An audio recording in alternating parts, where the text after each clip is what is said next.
श्री वल्लभाधीश की जय।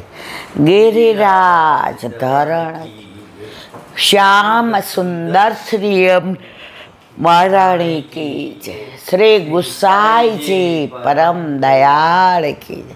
श्री गोकुल नाथ की जय। दाव दयाल की जय। श्री नवनीत प्रिया लाल की जय।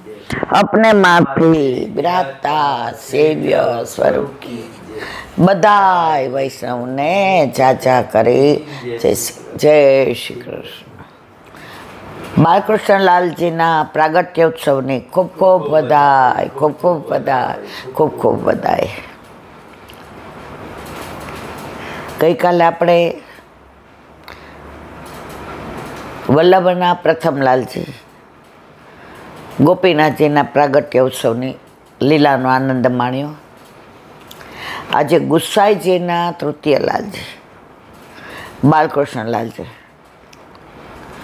વલ્લભને બે, ગોપીનાથજી અને ગુસાઈજી એટલે કે વિઠ્ઠલનાથજી, અને ગુસાઈજીને 7 લાલજી અને 4 બેટીજી। એમાંના તૃતીયલાલજી બાલકૃષ્ણજી, એનું બીજું નામ શું હતું? રાજીવ લોચન। શરીરમાં એકદમ સૌષ્ઠવ હતું, શ્યામ વરણ હતા, એકદમ નમણા અને ભારે દાગીના પહેરે। એમને કાયમ યશોદાજીનો આવેશ રહેતો। એમનું પ્રાગટ્ય 1606માં ભાદરવા વદ 13ના અડેલમાં થયું હતું। એમનું બીજું નામ રાજીવ લોચનજી હતું, કારણ એમના આંખો, રાજીવ એટલે કમળ, લોચન એટલે આંખો, એમના નેત્રો કમળ જેવા હતા। એમને 6 લાલજી અને 1 બેટીજી હતા, અને 49 વયની વયે ભૂતલનો ત્યાગ કર્યો હતો। એમણે ઘણા સ્તોત્ર લખ્યા, સ્વામીની સ્તોત્ર, ભક્તિ સ્તોત્ર, અને એમને વેદ પારંગત હતા। એમને એટલો બધો યશોદાજીનો આવેશ હતો। એકવાર એવું બન્યું, નવનીત પ્રિયાજીને પલને ઝુલાવતા હતા અને પિંડરું હતું। હવે ચોકમાં બધા ઝુલાવે, પ્રિય નવનીત પાલને ઝૂલે, શ્રી વિઠ્ઠલનાથ ઝુલાવે હો, કબ હુક આપ ઉતરે ઝૂલે, કબ હુક આપ ઝુલાવે હો, પ્રિય નવનીત પાલને ઝૂલે, શ્રી વિઠ્ઠલનાથ ઝુલાવે હો। હવે ચોકમાં નંદ ઉત્સવ થાય, પલને ઝુલાવે, ઉપર ગેલેરીમાંથી બધાય દર્શન કરે અને આનંદ કરે। નંદ ઘેર આનંદ ભયો। હવે પિંડરું હોય એટલે નીચે તો જવાય ને, છોવાઈ જાય બધું, અને આમને કાયમ યશોદાજીનો આવેશ રહે। એવો ઠાકોરજી નવનીત પ્રિયાજીને જોઈને આવેશ આવ્યો, સીધા નીચે કૂદકો માર્યો। ક્યાંથી? ગેલેરીમાંથી, અને સ્તનમાંથી દૂધની ધારા જવા માંડી, અને નવનીત પ્રિયાજીને ગોદમાં લેવા ગયા। ગુસાઈજીએ થંભાવી દીધા કે કળિયુગમાં આ લીલા થશે તો લોકો આને ચમત્કાર સમજશે, અને પુષ્ટિ માર્ગમાં ચમત્કાર નથી, પુષ્ટિ માર્ગમાં સાનુભાવ છે। જે કોઈને કહેવાય નહીં, કહીએ તો પ્રગટ કરે રસ જાય। તો બાલકૃષ્ણજી ગુસાઈજીના 7 લાલ, સાતયના માથે એક એક નિધિ સ્વરૂપ પધરાવી દીધું હતું. તો બાલકૃષ્ણજીના માથે એટલે કે રાજીવ લોચનજીની માથે દ્વારકાધીશ પ્રભુ પધરાવી દીધા, જે આજે કાંકરોલીમાં બિરાજે છે, અને વાગેશ કુમારજી મહારાજ શ્રીના માથે બિરાજે છે. સૌથી પ્રાચીન સ્વરૂપે જેણે બ્રહ્માજીએ સેવ્યું છે, જેણે વશિષ્ઠએ સેવ્યું છે, જેણે કૌશલ્યાએ સેવ્યું છે. એટલે રામ જન્મ થાય ને ત્યારે પેલું પંચામૃત અહીંયા દ્વારકાધીશમાં થાય, કારણ કે એ સેવ્ય કોનું છે? કૌશલ્યાજીનું. હવે આટલું સૌથી મોટું સ્વરૂપે, અને આંખ મીચોલી લીલાનું છે. એકવાર સામને જે નિકુંજમાં બિરાજતા હતા અને બધી સખીઓ એમની સાથે કેલી કરતી હતી, આનંદ કરતી હતી.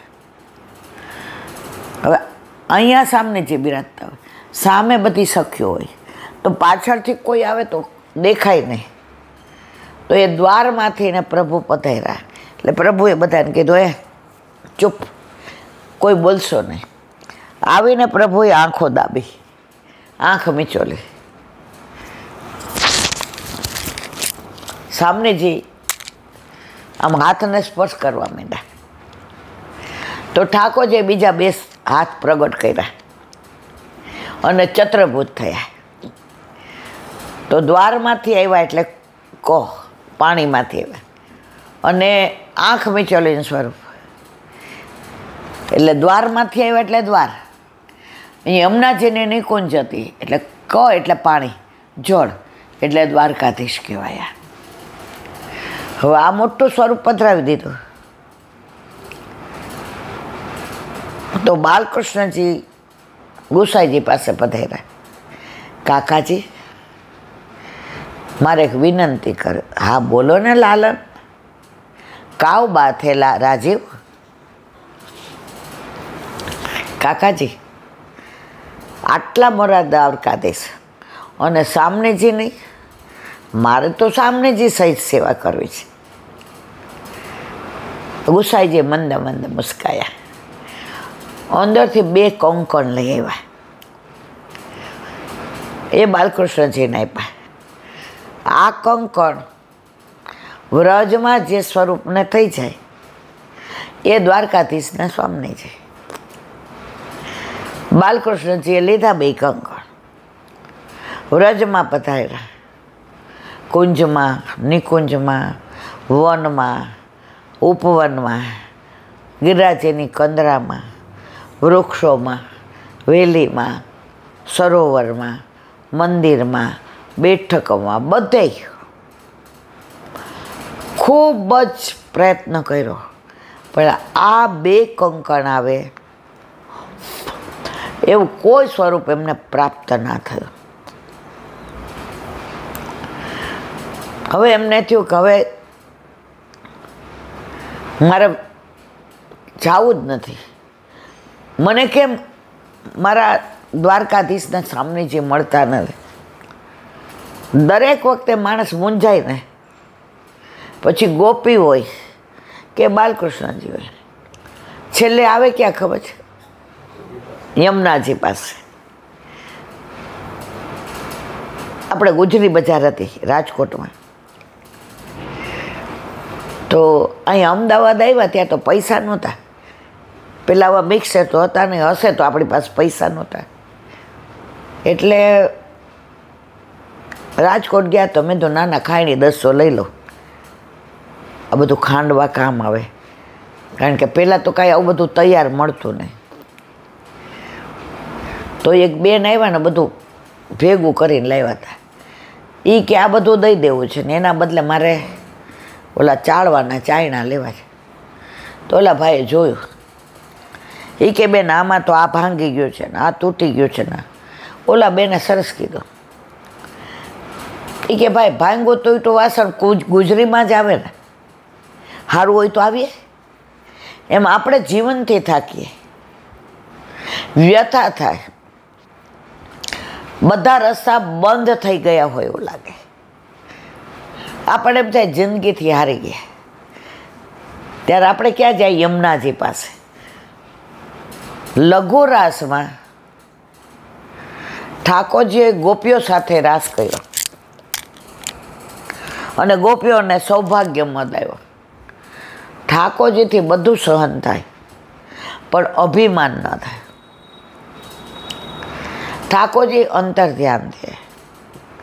અંતર ધ્યાન નથી થયા, ગોપીઓના ધ્યાનમાં અંતર આવ્યું છે.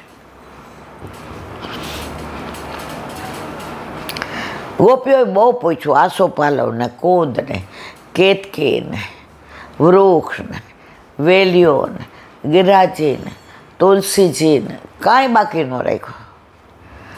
બસ છેવટે હારી ગયા. માણસ હારે એટલે ક્યાં આવે? યમુનાજી પાસે. દીકરીને બહુ જ દુઃખ હોય, હવે એમ થાય જીવાય એવું નથી. પહેલાંના જમાનામાં, અત્યારે તો કોઈ દીકરી દુઃખ સહન કરે જ નહીં. પછી છેવટે મા પાસે છે, હવે મારાથી સહન નથી થતું. મા એમ કે બસ બેટા, તે ઘણું સહન કર્યું. તો અહીં યમુનાજી પાસે આવ્યા અને ત્યાં સાક્ષાત મને મંથ મોહન પ્રગટ થયા અને સંયોગ થયો, જે વિયોગ થયો હતો. તો અહીંયા બાલકૃષ્ણજી પણ ગુંજાવનમાં યમુના કિનારે આવ્યા અને ત્યાં આવ્યા. આપણે ગુંજાવનના દર્શન કર્યા છે. યમુનાજી ભરપૂર હતા ત્યારે. ત્યાં જ ગયા તો સાક્ષાત 16 વર્ષના સુંદરી યમુનાજી આવીને કહ્યું, રાજીવજી મેરે કંકણ દો. રાજીવજીએ એમના શ્રી હસ્તમાં પહેરાવ્યા. બરાબર આવી ગયા. આપ તો મેરે દ્વારકાધીશ કી સામને જે, ચલો મેરે સાથ. યમુનાજી 16 શણગાર સજી, હાથમાં કમળના માળાથી લઈ અને આગળ બાલકૃષ્ણજી અને પાછળ યમુનાજી. વ્રજવાસીઓ જોઈ ગયા, અરે અમારી આ 16 વર્ષનીને આ કોણ લઈ ગઈ, શું છે? ખૂબ માથાકૂટ કરે. ત્યારે યમુનાજીએ કહ્યું, હું મારી ઈચ્છાથી જાઉં છું. અને એ યમુનાજી, કેમ યમુનાજી? કારણ દ્વારકાધીશનું પ્રાગટ્ય યમુના નિકુંજમાંથી થયું હતું. એટલે એમના સામે જે યમુનાજી જ હોય. અને કાંકરો લઈ આવ્યા. અત્યારે ગુપ્ત રીતે સામને જે બિરાજે છે અંદર, અને વહુજી બેટી જે જેમની સેવા કરે છે, બાળકો નથી કરતા. કારણ સાક્ષાત છે, ભક્તિ રૂપા છે. યમુનાજી ભક્તિનું દાન આપે છે. તો એવા દ્વારકાધીશને સામને જે અંદર બિરાજે છે, એટલે આપણને દર્શન એકલા દ્વારકાધીશના જ થાય છે. રાજીવ લોચનજીની આંખો, નેત્રો એટલા સરસ. આ પ્રસંગ કહી દીધા છે, પણ આજે પ્રાગટ્યોત્સવ હોય એટલે ટૂંકમાં કહીએ, લગ્ન હોય ત્યારે ગીત ગવાય. પછી આપણે એમ કહીએ ગઈ વર્ષે તાર લગ્નના ગીત ગાયા હતા, એવું ના ચાલે.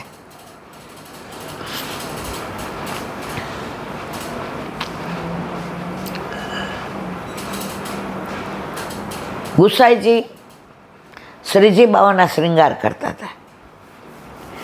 એકદમ પ્રસન્નતાથી કાકાજી યાર વાતો કરતા હતા. પહેલાં જે અત્યારે નાથ દ્વારામાં જે સ્વરૂપ બિરાજે, એ પહેલાં બોલતું, ચાલતું, હસતું, રમતું, ખેલતું. પણ પછી કળિયુગનો પ્રવેશ થયો એટલે ગુસાઈજીએ કહ્યું, બાવા હવે આપે બોલાશે નહીં, હવે બહાર ખેલવા નહીં જવાય, હવે યવનોનો ત્રાસ.